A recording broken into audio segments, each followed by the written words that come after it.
Suzuka hasn't always been a happy hunting ground for Scuderia Ferrari. Alain Prost, Michael Schumacher twice, Eddie Irvine and Fernando Alonso have all seen their title charges shattered in Mie Prefecture. And now, with a certain confidence, you can add Sebastian Vettel to that list. It looks impossible for the German to overturn a 59-point lead in just 4 races, barring a barrage of misfortune for Lewis Hamilton. After the Hungarian Grand Prix at the climax of July, it all looked so promising for Ferrari. Vettel the winner in Budapest, 14 points ahead in the World Championship. Ferrari hunting down Mercedes-AMG Petronas Formula One team in the Constructors' Championship. But, as Formula One arrived in Asia for its second and final tour this year, it all changed. A moment of madness in Singapore, Vettel causing a dramatic pile-up with teammate Kimi Räikkönen and Red Bull Racing's Max Verstappen was followed by technical gremlins in qualifying for the potentially final Malaysia Grand Prix and spark plug problems in Japan on Sunday. Credit Ferrari media. Meanwhile, Hamilton kept on racking up points after assuming the championship lead for the first time in 2017 after the Italian Grand Prix, 2 wins in Singapore and Suzuka and a distant second to Verstappen at Kuala Lumpur.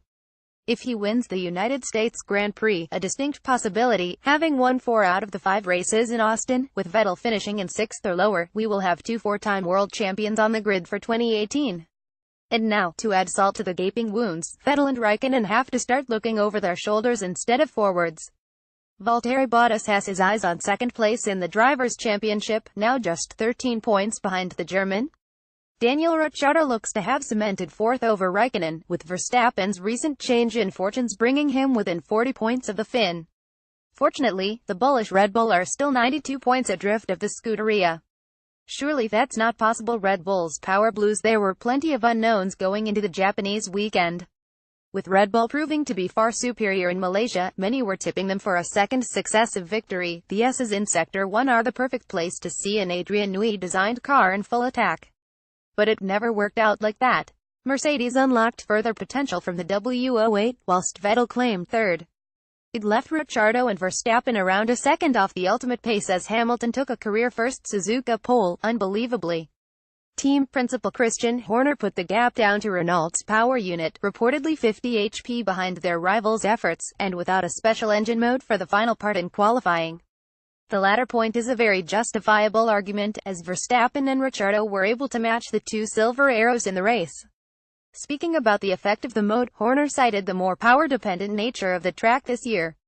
This circuit is quite sensitive given that such a large percentage is flat out, even with load-bearing corners, Horner told Motorsport.com.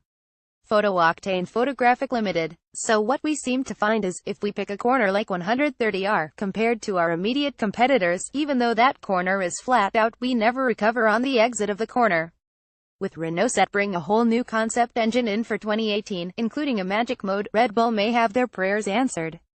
Cyril Abiteboul is also looking to further reliability, an issue that has hit Verstappen hard in 2017. If improvements in both areas are made for 2018, Red Bull may have a wonderful farewell year with Renault before they switch to whoever they choose. But before Renault can help anyone else, they need to help themselves. Nico Hülkenberg looked good for points until his DRS stuck open, forcing him into a frustrating retirement. Speaking about the disappointment, the German didn't hold back in expressing his thoughts. It showed one weakness again, and the car often is not good enough reliability-wise, and also performance-wise of course. There's still plenty for us to work on. Too little, too late. Briefly straying back onto the subject of Red Bull, one has to wonder what goes on in the winter at Milton Keynes. For the past 2 years especially, a rough start to the season has been followed by a dramatic upturn in performance in the latter stages of the year. A seemingly perpetual catch-up game that has frustrated their 2 courted drivers and left them stuck in 3rd place in the Constructors' Championship. Are Red Bull sacrificing the following year's car by constantly updating the current spec machine? The sluggish start in 2017 can be forgiven by the huge regulation changes made by the FIA, but the same problem next year may prove to be the final straw for Ricciardo and Verstappen. End of the road for Palmer. After 37 races, Jolyon Palmer is to say goodbye to Formula One. For now, at least. It's tough to know where to stand on Palmer, a driver who romped to the GP2 title in 2014, but it was his 4th year in a series with an understandably high turnover. His time with the Renault Sport Formula One team has been underwhelming, his second year dogged with reliability woes, only managing a solitary point at Malaysia in 2016, with several incidents scattered around, including 4 at Monaco last year. Photo Octane Photographic Limited. However, Palmer may look to Formula E, or even follow his father Jonathan into sports car racing. Said Palmer SNR has been looking around for seats in 2018 for his son with little luck. Williams Martini Racing uninterested in his services. Additionally, the 26-year-old Horsham-born racer has handled himself well in the saga involving Carlos Sainz Jr. joining Renault in his place, which the latter party have not. His boss Cyril Abiteboul made it perfectly clear that he wanted Sainz in the car before the end of the year, allegedly offering a hefty redundancy package to Palmer before Malaysia. Palmer stood his ground, emphasizing his contract terms, but was ushered out in the end, everyone left with a bitter aftertaste. As for Scuderia Toro Rosso, they are yet to announce their lineup. It is widely believed that Daniil Kvyat will return to partner Pierre Gasly, who misses the U.S. Grand Prix due to Super Formula commitments, but Helmut Marko is yet to confirm anything just yet. Other candidates for the role include former Toro Rosso driver Sebastian Buemi, now with the successful Renault E-Dams Formula E squad and the Toyota Gazoo racing team in the World Endurance Championship, and Sergei Sirotkin, the current Renault reserve driver in F1. Antonio Giovinazzi's name has been swirled around recently, but not with any conviction. He seems likely to stay under Ferrari's guidance. Mercedes get their first. The spark plug issue that blighted and ended Vettel's race also hit Mercedes and Hamilton. However, the Mercedes telemetry picked it up hours earlier, and were allowed to change the component legally. Ferrari did not spot the problem as quickly. Vettel was coming out of the pits for his reconnaissance lap, and didn't have the time to resolve it. The rear packaging on the Ferrari is tighter and harder to access without dismantling several other parts in the process. Ultimately, it's cost Vettel a realistic shot at the title for another year, and Ferrari's quality control has to be looked at, given Vettel and Raikkonen's problems in Malaysia. A tougher day than expected. Having started comfortably from pole position, few expected Hamilton to be put under the pressure he was subjected to. Not only struggling with his tires, the Mercedes' lack of performance and turbulence was highlighted once more in the last few laps, Verstappen able to close right up to the Briton after the virtual safety car period.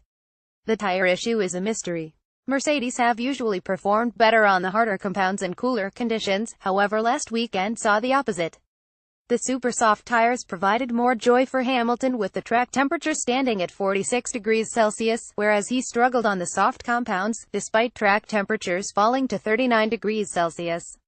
It's something that baffled Mercedes engineers, with the team saying in hindsight that they would have adjusted the front wing during the sole stop accordingly. As for the problems encountered behind traffic, that is more known. The Mercedes cars have never been able to follow well. Negative effects are felt as far away as 3 seconds. Their cars built to lead in clean air, not trail but turbulence. Wasn't the main downfall. Once again, the tires played their part. Christian Horner revealed that Verstappen put more effort into tire warming in comparison to Hamilton, which is a risky move due to the slower nature of the method. Endgame. The Formula One circus and all of its entertainers will reconvene in Texas in a fortnight. It may mark the mathematical end of the World Championship, which is something that few anticipated just a few weeks ago.